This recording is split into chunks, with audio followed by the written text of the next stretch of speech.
Today's determined attackers easily bypass even the most advanced network defenses. Trying to ramp up staff to detect their backdoors can cost thousands of dollars and take months, even years. With Active Countermeasures AI Hunter, we enable junior analysts to detect even the most advanced backdoors in a matter of hours. Sign up for a demo and purchase our product today by visiting activecountermeasures.com/PSW. Active Countermeasures. Make every analyst a hunter.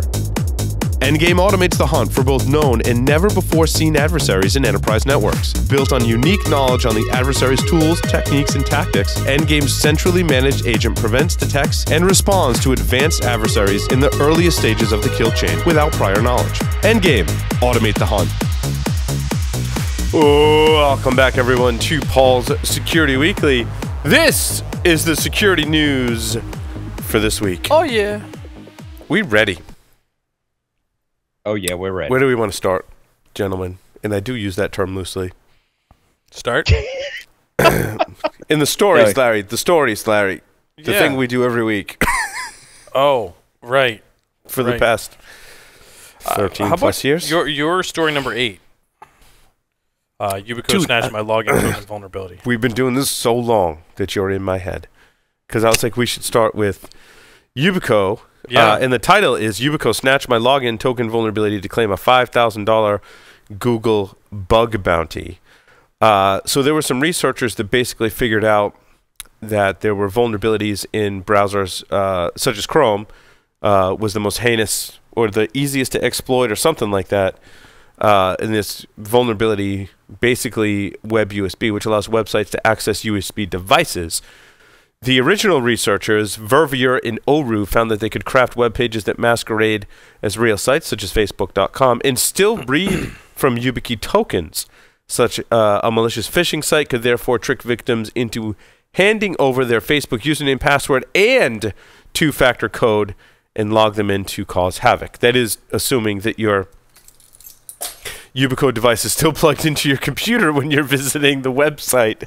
Well played, sir. Generally, don't lead by my example, as I just had my YubiKey plugged into my device. But that's one thing. The other thing is Google has fixed this particular vulnerability because the vulnerability was reported to YubiKey. YubiKey did further research, reported the bug to Google via their bug bounty program, got $5,000, made a $5,000 donation to Girls Who Code, never credited the original researchers. In the meantime, the original researchers had also gone to claim the bug bounty, and Vervier and Oru didn't hear back, and that's because the bug bounty had already been awarded to the company Yubico.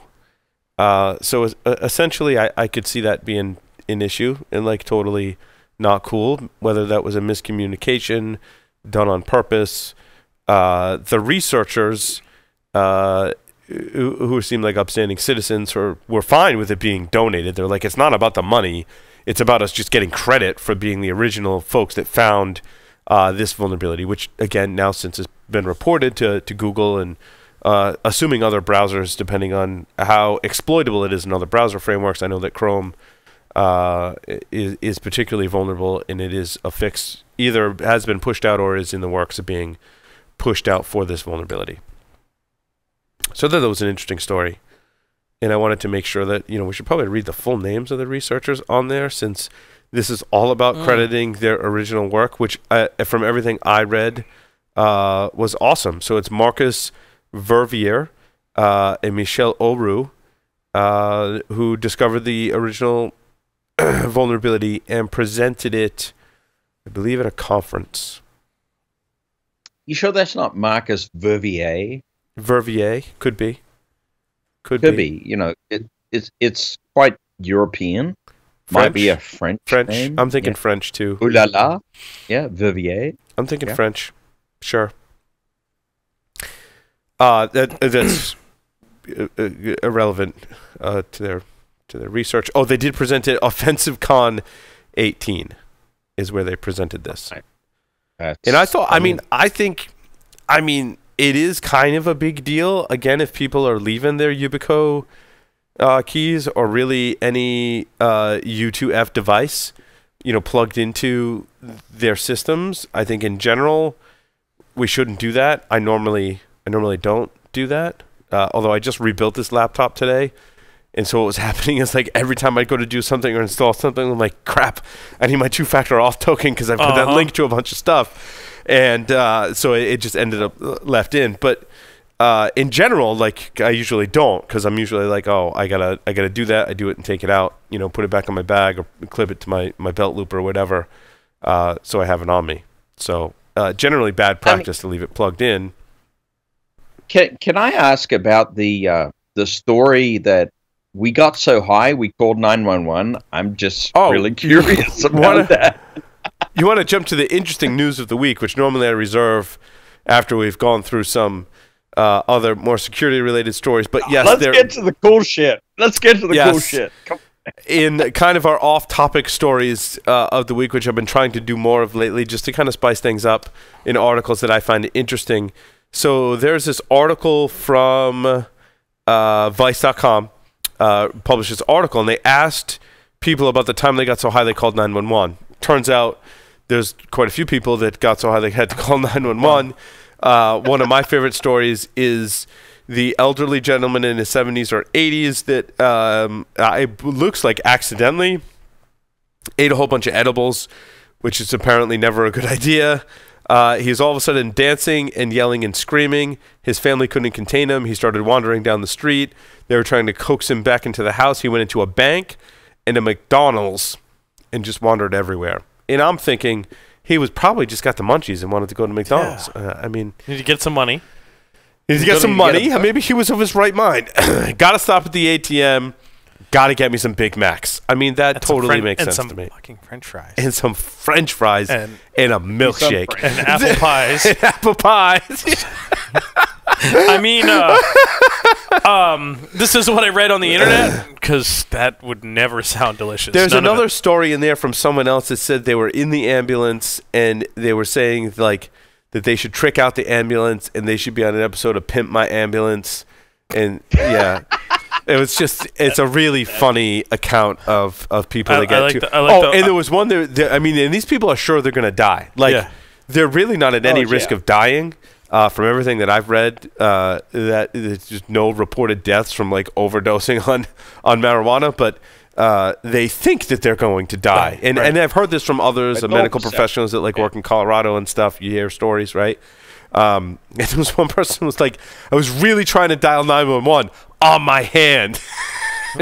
I didn't even have a phone. I was just trying to dial just dialing on their hand. Dialing 911. It was real, man. 911. Hello. Yes. Hello. Maxwell Smart here. Yes, exactly. Speaking of something humorous, Paul, I just went and read your ridiculously insecure smart lock post. Oh, okay, good. I'm glad we're back to security now. God. This back to security. Is a trilogy of horrible. Oh no, it's more than a trilogy. Awful. I mean, it's almost as much of an atrocity as the second Star Wars trilogy, but not quite. But so there's 3 vulnerabilities that were released from Taplock against Taplock locks. Okay, so the first one is there are 3 vulnerabilities, but there are also some other issues with the lock. One, the manufacturing, the alloy they used melts at high temperatures, like with a blowtorch. That I didn't know. You can cut it with a they say it's invincible, but you can cut it with bolt cutters. Well, I mean, so anyway, we'll talk about that in a minute. So anyway, Taplock makes this lock. It's Bluetooth enabled and has a fingerprint reader on it for you to gain access to or unlock the lock, right? So the first vulnerability, if you get a screwdriver and you pop the back off, it unscrews. Is that what it is? It unscrews, okay, and then you can just unlock it by taking the back off. There's a way to unlock it by taking the back off. Oh, okay, that's not a massive physical vulnerability. I can also get a pair of bolt cutters and cut probably a pretty high percentage, depending on what kind of bolt cutters I have. Pretty high percentage of locks that are out there today. Now, right? The screwdriver one is they allegedly updated their advisory to say that they're invincible against people who don't own screwdrivers. Oh my God! And so. Oh, Jason's saying something. But the thing with that is Jason's saying something. Well, hold on. On this first, if we do the risk analysis, right? If I cut the lock, someone's going to know that I cut the lock, right? if I take the back off, I unlock the lock, and then like I put it all back after I leave, conceivably until they realize maybe something's missing or whatever, or maybe not. Maybe I'm going in there for other purposes to steal data from their computer, whatever. Not me, but a criminal that would do that, right? So there's that. Jason, I just wanted to point that out. Jason. I was just going to laugh about the comment about it's safe from everybody with a screwdriver. It was a special star Torx bit. Head. Torx bit, yeah, that's what they call it. That you can get at any hardware store or computer repair or iPhone repair. $20 security bit set from not Amazon. Even $20. Yeah. Yeah, I got a whole pack of them. Yeah, I've got like a couple of sets. I keep one at the office, one at home, one in my toolbox. Yep, right? one in the workshop, one in my office, one downstairs at the soldering station. Yep. So not a really high bar. So anyway, the second vulnerability. And Larry, you weren't here when we talked about this, and I don't know how much you've read into the story. But so the second vulnerability is with Bluetooth, and that is the Bluetooth low energy. They called it the ID, but I'm assuming that's the MAC address assigned to the BD adder, the Bluetooth address. Yep, which is a 48-bit 802 compliant MAC address. Assigned to that specific hardware. Correct. Right? It's different for every lock, but that two parts to that one OUI assigned. Just like a MAC address. Yeah, sure. It's a MAC address. So the Bluetooth MAC address was essentially the key to unlock it. Is that or was it? Yeah. You could derive the key from it. I wasn't exactly. So yeah, you could use the BD adder to derive the key by taking the MD5 hash of the BD adder, making it all uppercase.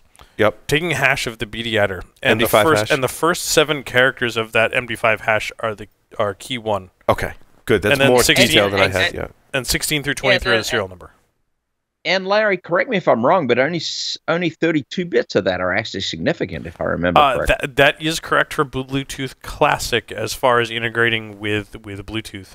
But for this one with Bluetooth Low Energy, with Classic Bluetooth, you wouldn't obtain the BD adder unless the device was in discoverable mode. Oh, that's interesting. In low energy, that's not the case. Right, because in low energy, they're effectively always in discoverable mode because they're always advertising on one of 3 channels that are reserved. Yeah, one of 3 channels. So it is trivial to recover the BD adder of a Bluetooth phone. I think I forget the researcher who discovered it. I should probably know that originally, the Bluetooth vulnerability. But he said, like, basically, it took him about an hour to construct something that, which is, now that you've described it, is totally believable. Now, the third vulnerability, because we're talking trilogies here, right? The third vulnerability has to do with their API and their website, which essentially, the way I understand it, there was no session handling on their website, which means if I know the customer or user ID or the ID assigned to another customer, I could set that. Which is an email address. Which is an email address. I can flip into their account. And now can I unlock? I can get the location of their lock where they last unlocked it, but can I unlock it remotely? There was kind of mixed, weird information about that.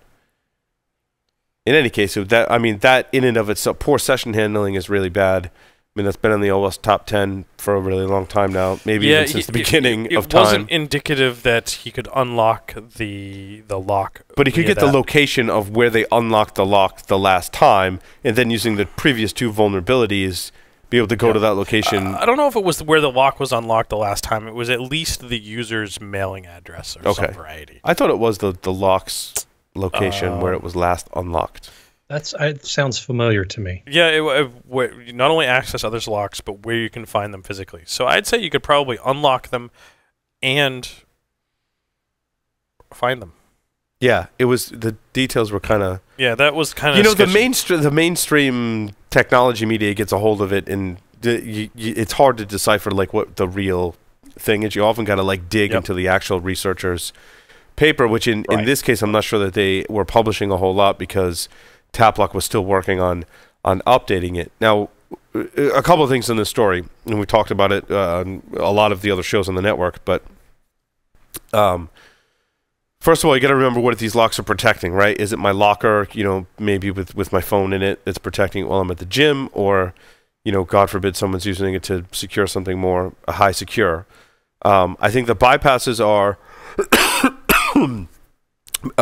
somewhat worse than some of the other attacks against locks that require bolt cutters, because again, you don't know that someone has accessed your lock potentially.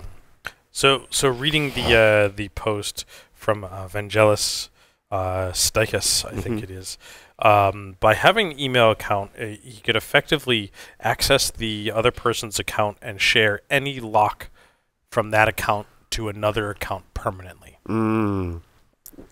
So you take over that person's devices. Yes, which gave you the ability to unlock them.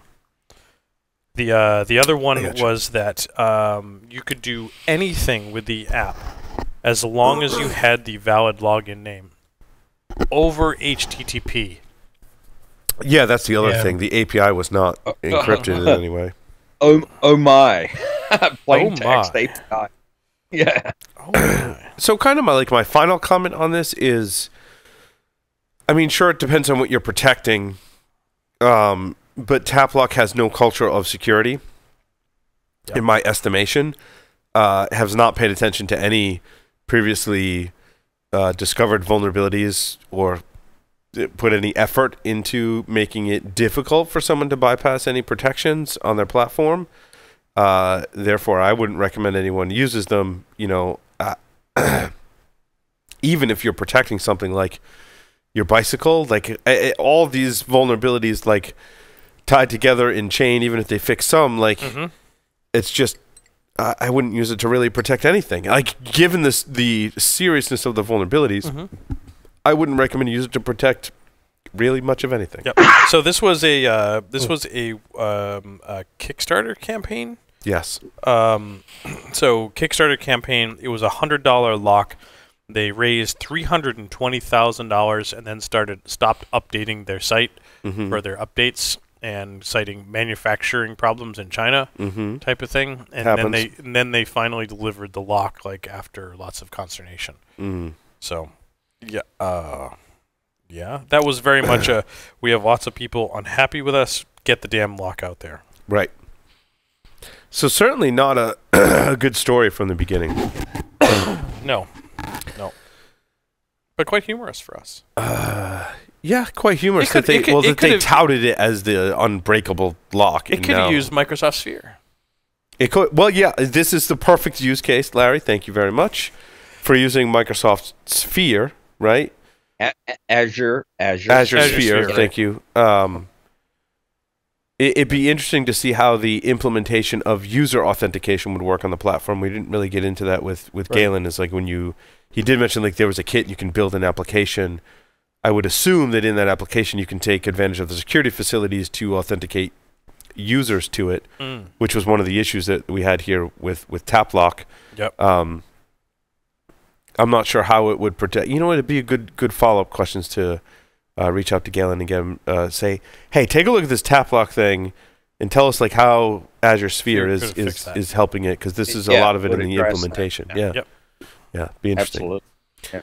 I thought it was interesting that we'll go right down the line. Do you have clearance to patch that MRI scanner? So this was an Israeli security company was talking about the state of medical device security, I believe specific to Israel, although not all dissimilar from really any other country that has this, when we all have this problem in all healthcare across the world.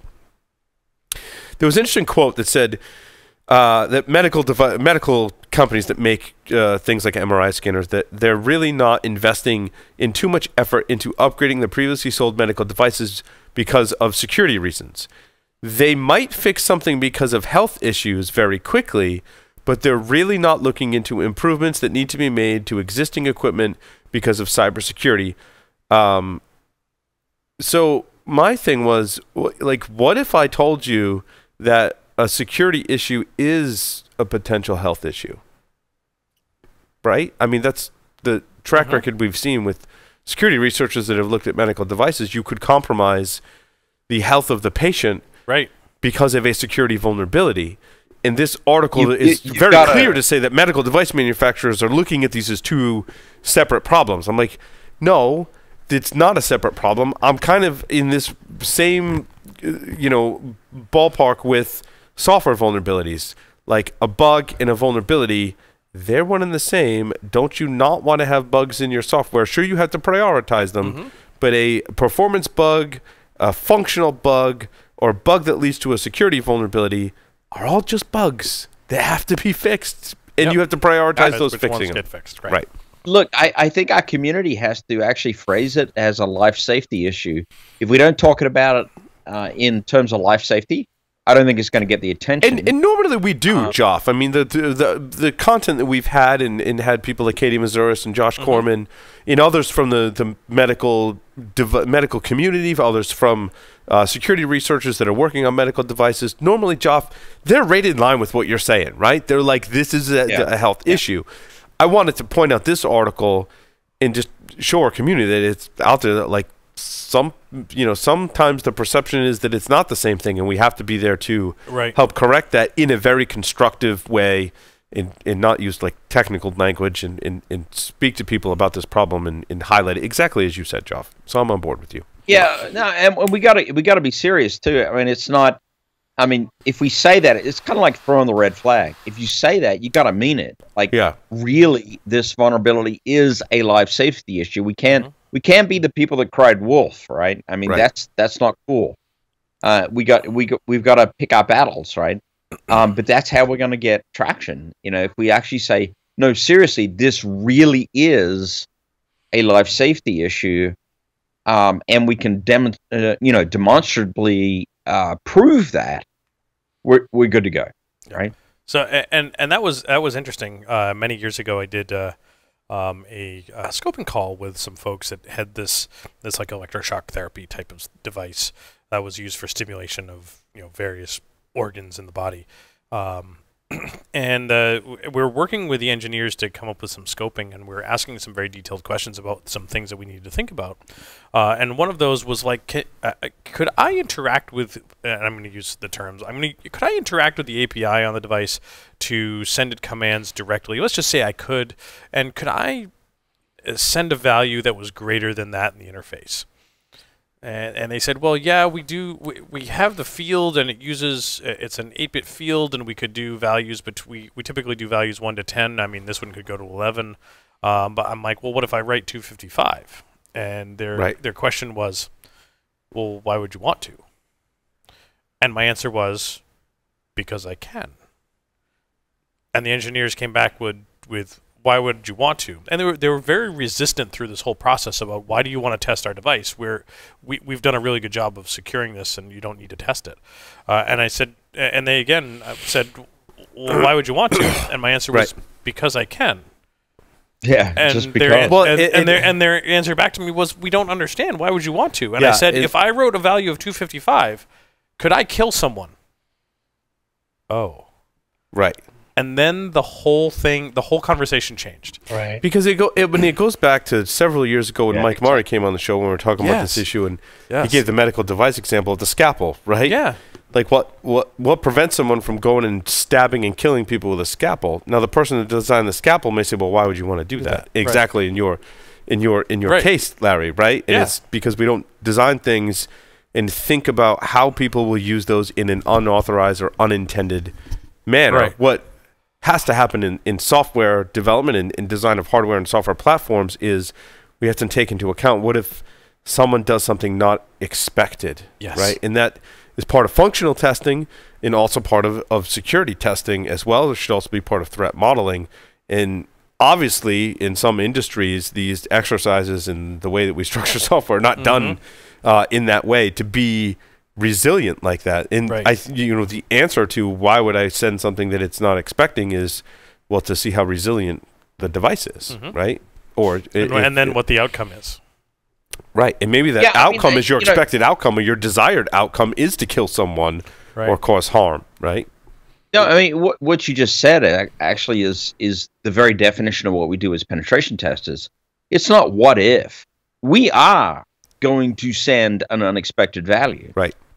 Yep. What is going to occur as a result is what the engineers need to think about. It's like, I'm going to send you an unexpected value. I'm going to send 255 into this electroshock therapy device. Now, hopefully not with a real human behind it, because we are caring individuals, right? But that's why we use interns for that. That's what we want the engineers to think about. It's not going to be within RFC. It's going to be way outside RFC, way outside spec, way outside what you ever thought of, because that's what we do for a living. Hear, hear. Yeah, and I think, we talk about this a lot now on Application Security Weekly.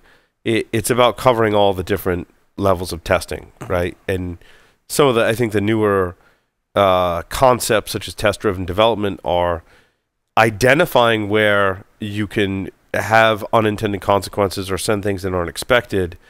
Write that test first, have it cause some kind of adverse condition, and then go write the fix. The important thing is to make sure that test gets put into every single test you're going to run against that application. And the end is very important here. Make sure that test stays updated. Yes. So as your software is updated, that test is updated those to test cases accommodate. Are also updated, right. And or continued to be run in the same manner, and additional ones created. Continuous integration, continuous development, all of those movements. When we run into situations like this, it makes me think that how more industries and have to adopt these practices, and if they did, they wouldn't be asking questions like, well, why would anyone want to do that? And be like, no, like, what if you asked the question, like, what if people sent whatever they wanted to? Like, how would you preserve your system to have integrity? Because that's what the device manufacturers want, right? You want your device to function and people have a good user experience. If it's not resilient, that's not going to occur. As is the case with Roku and Sonos and in other devices. In my story number 6, which I linked to the article from Times Guide on how it basically said Roku and Sonos are vulnerable to DNS rebinding attacks. There's a long list. I mean, probably longer than even the researchers could theorize about devices that are vulnerable to DNS rebinding attacks. And I was particularly interested in the Roku platform because it's very much a proprietary platform. And that always made me skeptical, like, what are you hiding? Who's tested it? I mean, a lot of the other entertainment devices run Android, which is a known factor. Like, we know there are a lot of vulnerabilities associated with Android, right? And Android devices are the ones I've switched over to in my home, as we covered in a previous segment. The NVIDIA Shield devices. Yep. Now, when we get to Roku, though, I was intrigued, and so I did some digging and ended up on Pastebin, which often just happens. And on Pastebin, at the very last explanation for this attack, the researcher says, and I quote, "I have a proof of concept exploit against current Roku firmware that demonstrates this vulnerability that I can share it with your team upon request." Whoa. Whoa. So 2 things are kind of scary about this. Yes, we're a team. Can you share it? Yeah, right? So one is that I think the perception of, well, I have a firewall and I don't allow traffic on my network, that's always been a big issue with me ever since we started looking at WT54G routers. There was always this thing like, well, you're only really vulnerable, and it's really rare that people would execute an attack that could really bypass if you were filtering all those ports off from the internet. That's not true. Like the trend that I'm seeing, and it's a slow trend, don't get me wrong.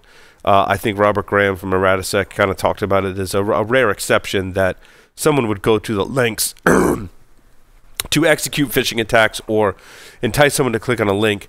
They would execute a DNS rebinding attack and attack devices on your internal network. It's certainly possible. It's been possible for a long time. Could this be a way we're seeing it being more pervasive because the attacks on the inside or the devices on the inside of your network are juicy? Sonos is a hot mess when it comes to security. I've pointed that out in presentations over the years. Roku, I've always been skeptical of. Now I've got a researcher saying they've got an exploit that conceivably they can use DNS rebinding to attack. And, my whole thing is, what does that buy you? Maybe today it buys you a little more. I think the reason we haven't seen these attacks be more popular is, like, what does that really get you, right? Like, the attacks with Roku were described in some of the articles like, oh, you can control the Roku device. That doesn't make me money, right? No. I want to launch denial of service attacks. I want to mine cryptocurrency. I want to do those things that make me money. I want to build botnets, maybe. but controlling your Roku device doesn't really help me out. Controlling your Sonos device doesn't. Being able to implant malware on them, take control of the firmware, does. And I like how this also kind of goes back to Galen's segment, where Azure Sphere can certainly has the potential to help with some of these things. Yep. And I mean, this is an easy fix, right? They talk about fixing the host header and validating the host header in HTTP, and essentially preventing against these DNS rebinding attacks, which means you got to update all your devices to be resilient. And how many people will actually apply those devices? Will we see these attacks be more pervasive? Maybe. We'll see. I was pausing there for comments. I'll jump to the next story. How a Nigerian print scam victim got his money back after 10 years.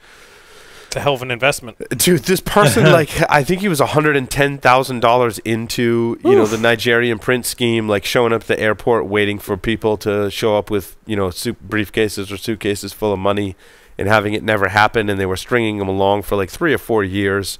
Finally realized he was being scammed. Now, what I found interesting was that following a January 2017 settlement with the Department of Justice and the Federal Trade Commission, Western Union agreed to pay $586 million into a fund earmarked to repaying victims in the U.S. and Canada, admitting that it had turned a blind eye as some of its employees conspired with scammers and used its service for money laundering and fraud.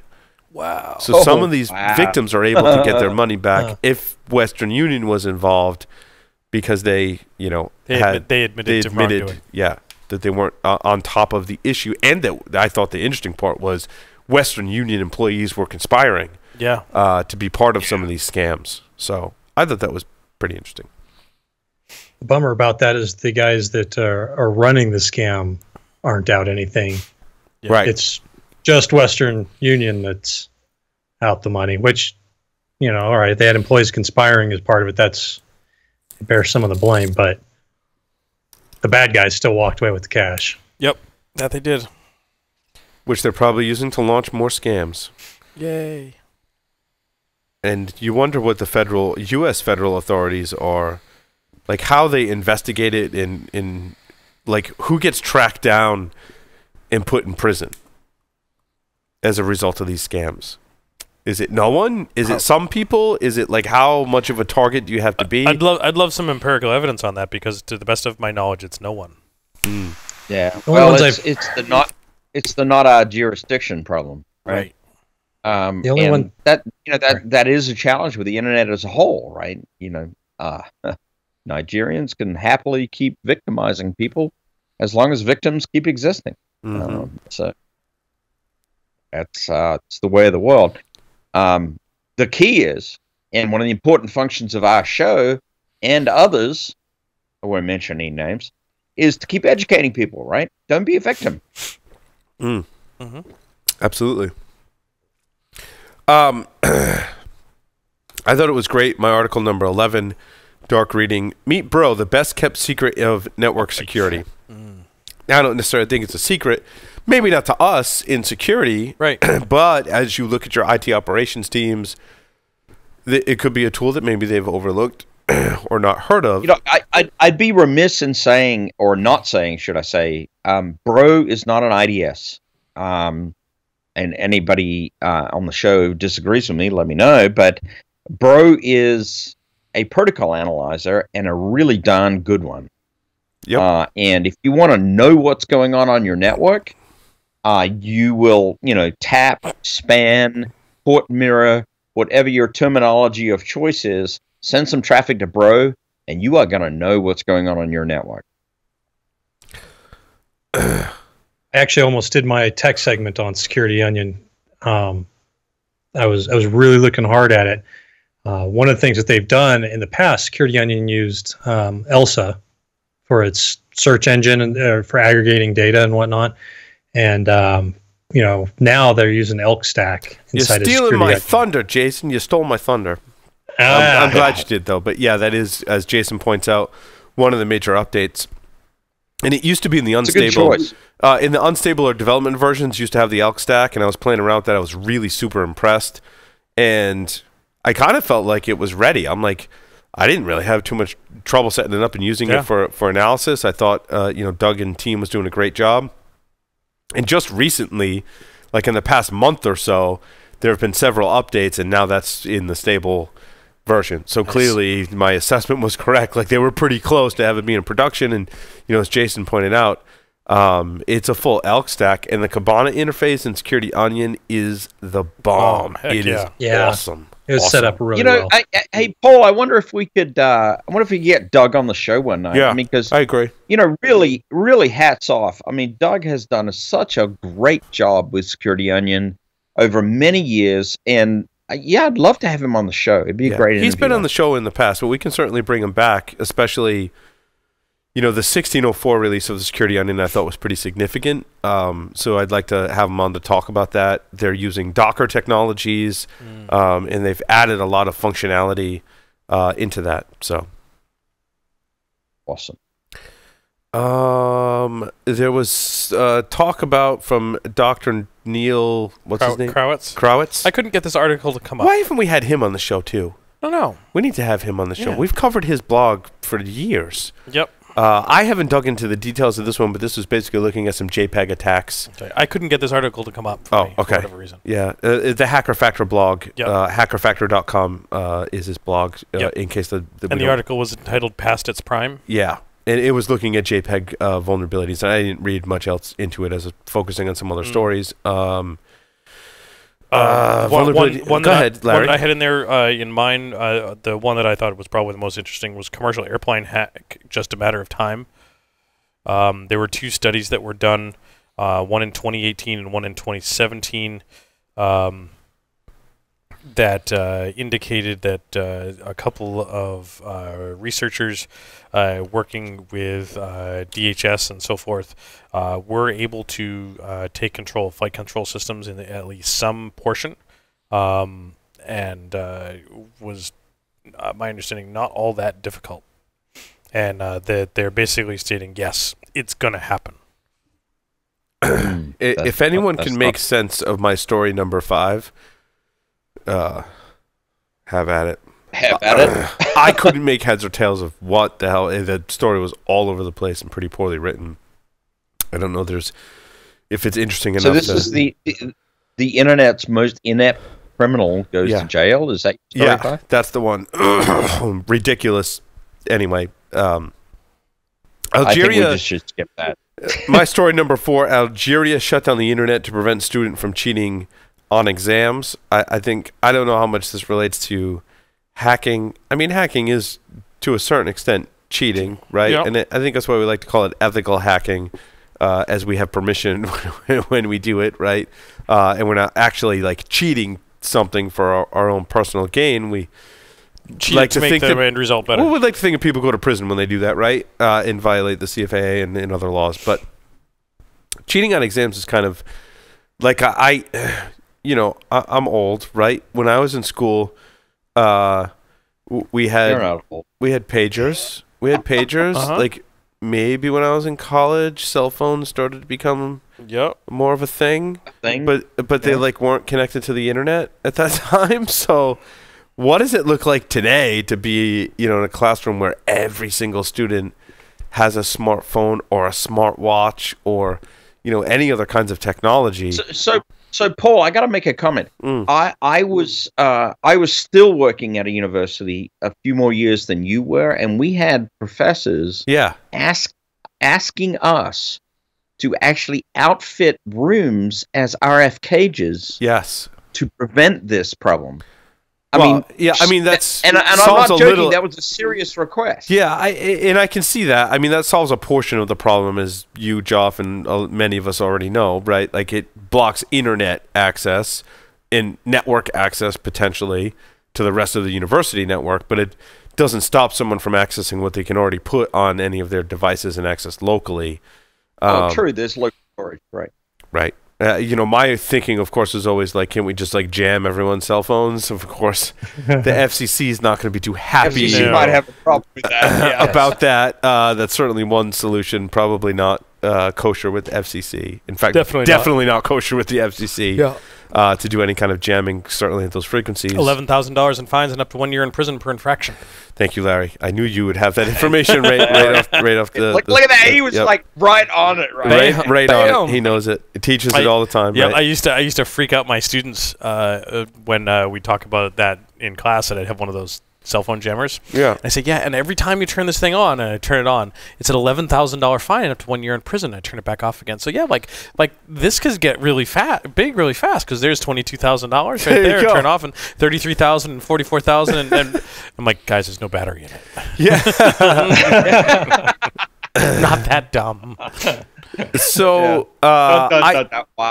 you know, I mean, you can collect the students' devices, people that you know, family and friends that are teachers, you know, basically when it's test time, everyone leaves their phones at the front. I mean, which is some responsibility of whoever's collecting their phones.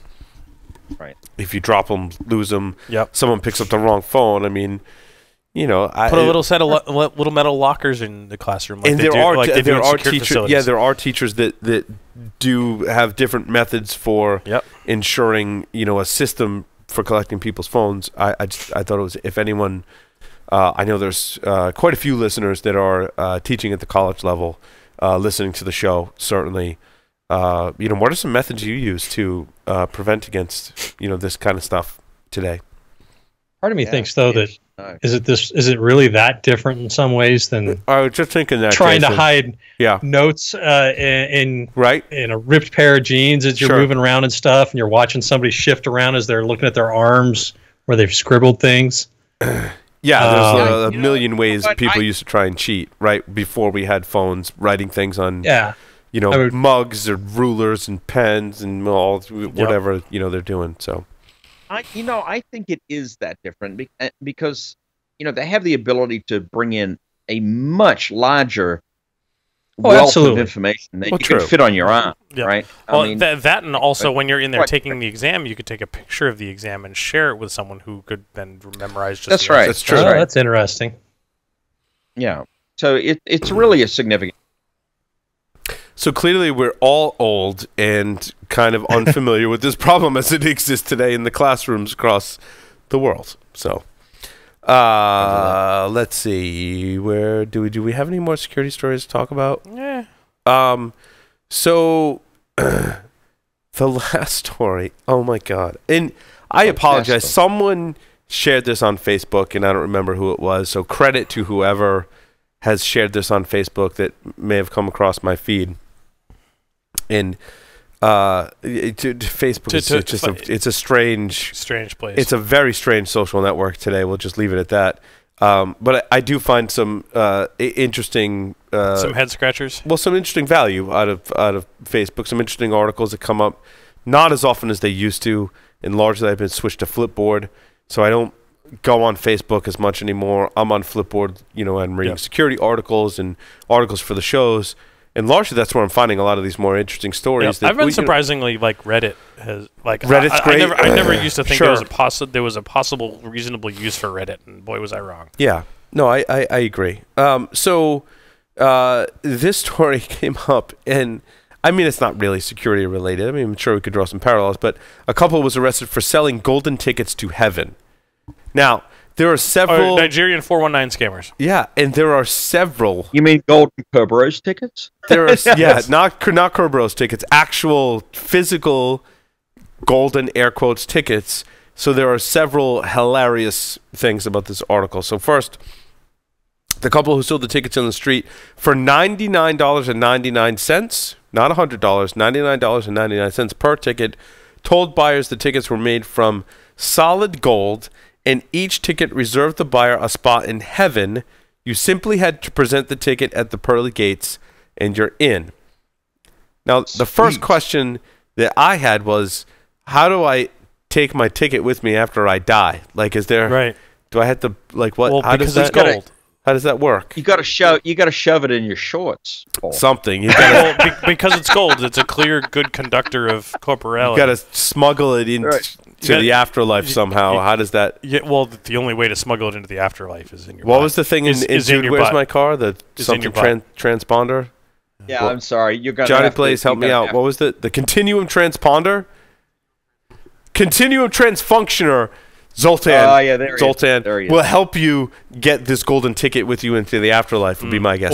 Or you smuggled it in your butt. Now, when I said that these were golden tickets, these were tickets were just wood spray painted gold with "Ticket to Heaven" -admit one written in marker, which brilliant should be right on. I like that, Larry. That's brilliant. Brilliant.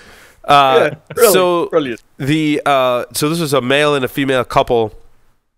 The male in this who's being accused of this crime says basically, I don't care what the police say.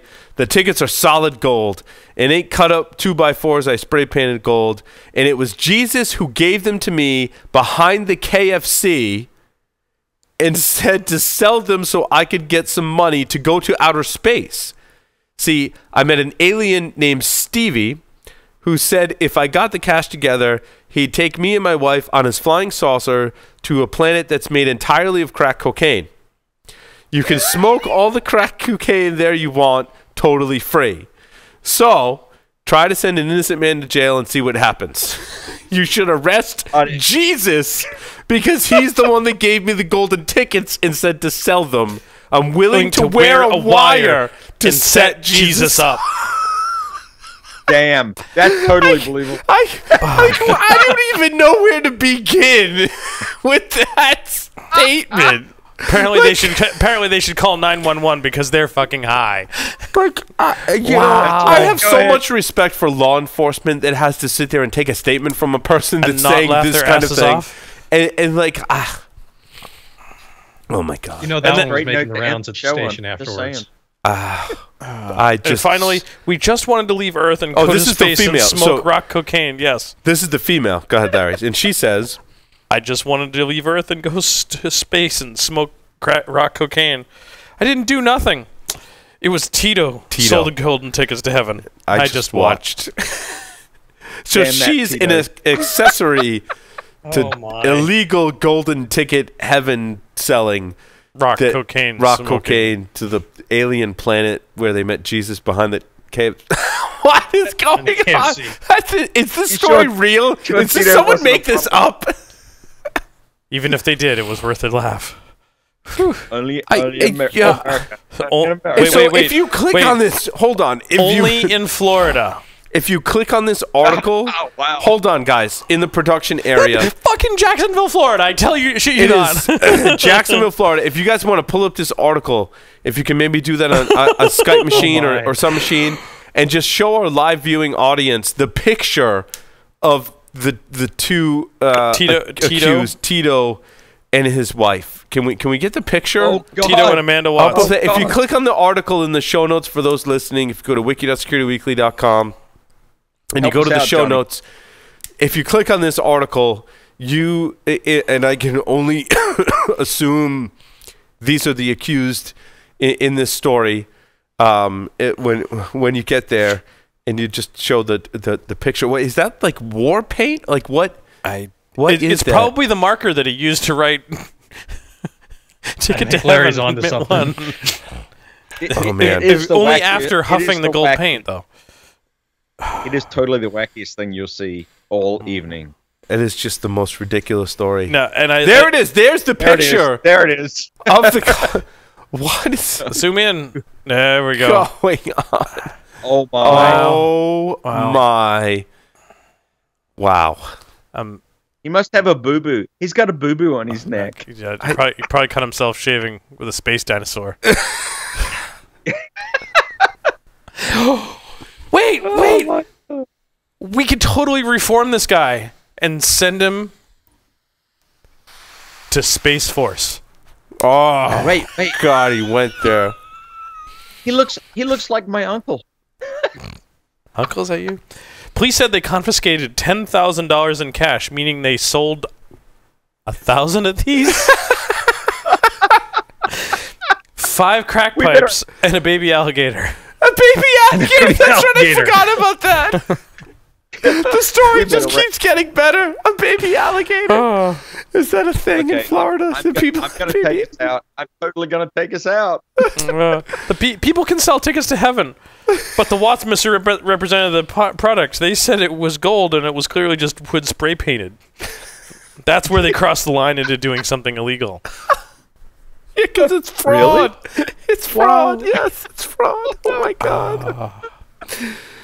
Oh man. God. I can't. Hello, I am a prince and I have a ticket to heaven. That's got to be one of the most interesting stories I think we've ever covered on the show. I'm still not recovered from it. I just, anyway. Jacksonville, Florida. Only in Florida. Joff, Jason, Larry, thanks to Galen for coming on the show, and Microsoft for being awesome to work with. And thank you everyone for listening and watching. Larry. Oh wait, Joff, take us out. Take us out. All right, over and weirdly sideways out.